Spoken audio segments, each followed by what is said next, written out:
All right, let's go Chicago Bears at the Washington Commanders. This one got flexed into the 425 window. Yeah. They get the 425. The Bears are favored by 2.5 here in Washington. And my first instinct is these two teams have played on Thursday Night Football each of the last 2 years. The one 2 years ago, I think it was 12-7. Thursday night slop? Thursday night. I mean, it was as sloppy as it gets. Thursday night slop. This was like, I think, the first Thursday night game where you started to hear Al Michaels, who's making $20+ million a year or whatever he's making, questioning his life decisions. Like, what am I doing on a Thursday night watching this?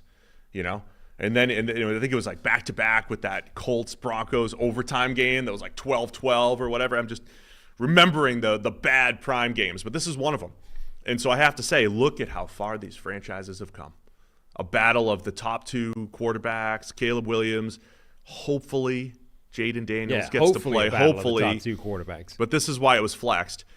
Even if Jaden Daniels doesn't play, though, we did see Marcus Mariota play excellent on Sunday. This Washington Commanders offense has been one of the best in the league. Yeah, it sounded like his injury, it's a rib injury. It's not a fracture or a break or anything. It's something kind of cartilagey. It's probably like the Justin Herbert injury from a couple of years ago. Remember, he had the broken cartilage, even though cartilage sounds like something that should tear rather than break.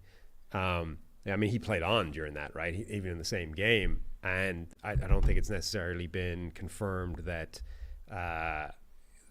Daniels is broken. It's just damaged in some way. So I think theoretically he should play, but that doesn't mean he's going to be 100%. Doesn't mean he's going to be able to scramble the way he has been or be used as much in the design run game. Will he look like the same guy if he's playing? The Chicago defense has been fantastic. I think it's going to be tough for Daniels to play based off all the reports, man. I don't know. But there's so much that's going right for this Washington offense. I think, look, we like to oversimplify football sometimes. And just because Jaden Daniels left and now a journeyman quarterback named Marcus Mariota came in and had similar production, it doesn't mean he's a system quarterback and it's the system and it's all Cliff Kingsbury. But clearly, Washington's doing something well, plus it's against the Panthers. The Panthers' data point is really rough.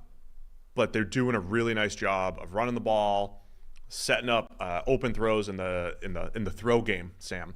And just been so impressed by what Washington's offense has done and by what Chicago's defense has done. But there's a lot of different EPA per plays, EPA numbers out there, but they're top three and different by different sources, Chicago Bears.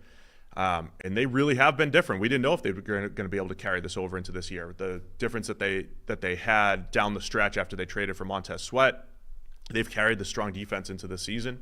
So that matchup's going to be outstanding. Chicago has made life difficult for opposing quarterbacks this year. Yeah, they have. Absolutely. Now, the one sort of caveat to the Bears generally is they face one of the easiest schedules in the NFL so far this year, and their schedule gets a lot harder from here on in. They go from having one of the easier schedules in the NFL to one of the harder schedules in the NFL. Houston is a good team and a good offense, but they face Carolina. They face some rough teams in there.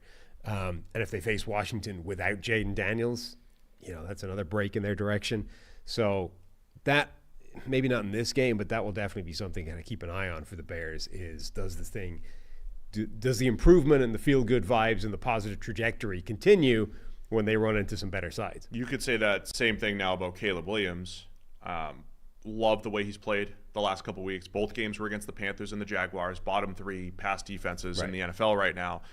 I still love the development of Caleb Williams. And I think, I predicted those big games for Caleb Williams not in part because of who he was playing, but I think mostly because what you saw, even in games where he was inconsistent in weeks, 4 and 5, or 3 and 4, whatever it was, even when he was inconsistent, he's sitting in the pocket and it was close. It was close to being there.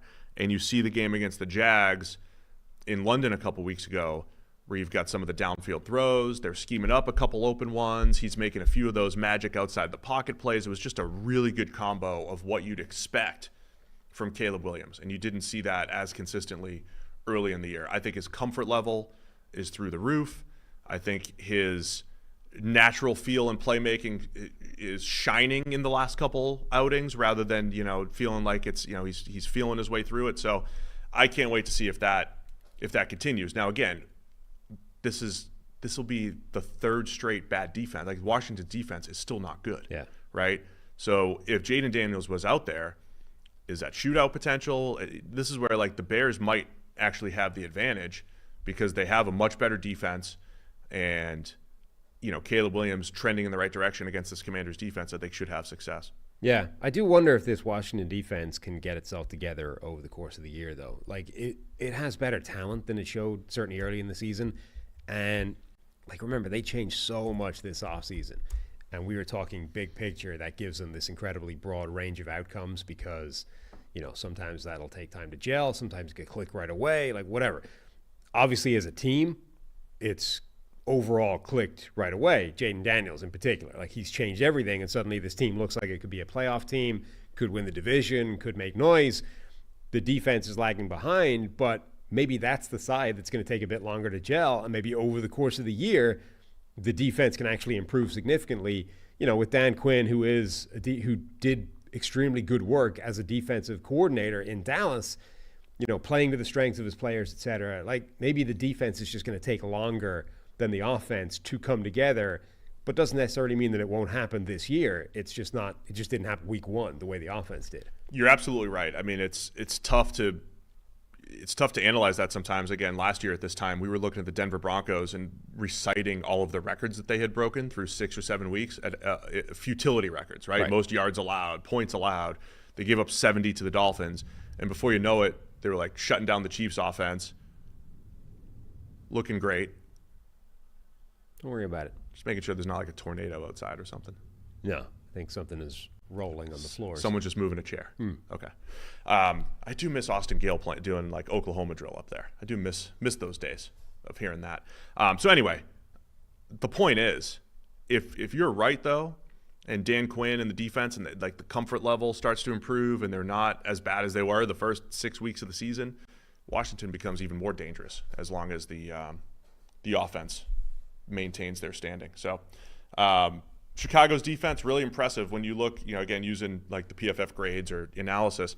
They haven't had a ton of injuries. They started to a couple weeks ago, but it reminds me a little bit of just consistent, solid players across the board, kind of how the Ravens defense was built last year. If you just look at all the grades and it's all green, the Bears are creeping into that territory where it's just solid across the board, and I think that's why it's adding up to one of the best defenses in the league so far. Yep.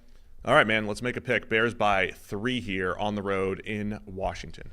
I'm going to go with Washington and desperately hope that Jaden Daniels is playing and looking like himself.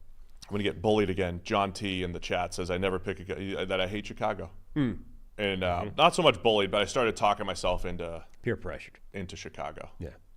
Talking myself into them. So give me the Bears. Give me the Bears here. It's 3 points. I really want to wit out. I think Bears if it's Mariota. I think that's fair. Washington if it's. I don't think I'd keep. I'm not picking Washington if Mariota is the quarterback. Yeah. More Mariota data points though, man. Might get more. I have no more interest in Mariota data points. Harry's going to take Washington. I don't know if he's going wit or without, but I am. So I'm going to change my pick based off if Mariota plays or not. Thanks for watching all the way to the end of our video. For more great content, click here to subscribe and here to watch another video. We'll see you again soon.